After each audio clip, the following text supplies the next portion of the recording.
হোটেলে ভাঙচুর হামলার ঘটনায় যুবদল নেতা বহিষ্কৃত, গ্রেফতার হয়নি কেউ।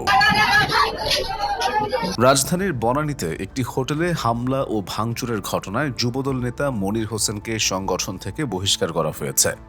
ঘটনার ভিডিও ছড়িয়ে পড়লেও এখন পর্যন্ত কাউকে গ্রেফতার করতে পারেনি পুলিশ। ঘটনাটি ঘটে ৩০ জুন রাতে বনানী এলাকার হোটেল জাকারিয়া ইন্টারন্যাশনালে। অভিযোগ অনুযায়ী যুবদল নেতা মনির হোসেন মদ্যপ অবস্থায় হোটেলে এসে নিজেকে বনানী থানা যুবদলের আহ্বায়ক পরিচয় দিয়ে একটি ভিআইপি রুম দাবি করেন। তবে সব রুম পূর্ণ থাকায় হোটেল কর্তৃপক্ষ তার অনুরোধ রাখতে ব্যর্থ হয়। পরে খাবার খেয়ে ও মদ্যপান শেষে তিনি ক্ষুব্ধ হয়ে হোটেল কর্মীদের হুমকি দিয়ে বের হয়ে যান।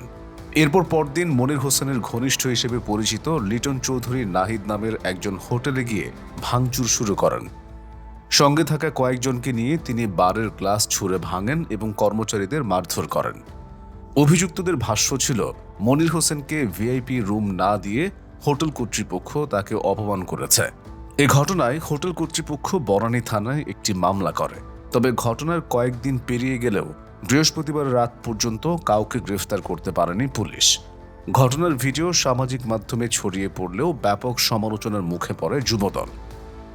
পরিস্থিতি বিবেচনায় নিয়ে বৃহস্পতিবার রাতে সংগঠনের সহ দফতর সম্পাদক মিনহাজুল হক তুহিনের সই করা এক চিঠির মাধ্যমে মনির হোসেনকে প্রাথমিক সদস্যপদ সহ দল থেকে বহিষ্কার করা হয়। এই সিদ্ধান্তে সম্মতি জানান যুবদল কেন্দ্রীয় নির্বাহী কমিটির সভাপতি আব্দুল মোনায়েম মুন্না এবং সাধারণ সম্পাদক মোহাম্মদ নুরুল ইসলাম নয়ন। এক বিজ্ঞপ্তিতে জানানো হয়, বহিষ্কৃত নেতার কোনো অপকর্মের দায় সংগঠন নেবে না। দলের সব পর্যায়ের নেতাকর্মীদের তার সঙ্গে সাংগঠনিক সম্পর্ক না রাখার নির্দেশনা দেওয়া হয়েছে।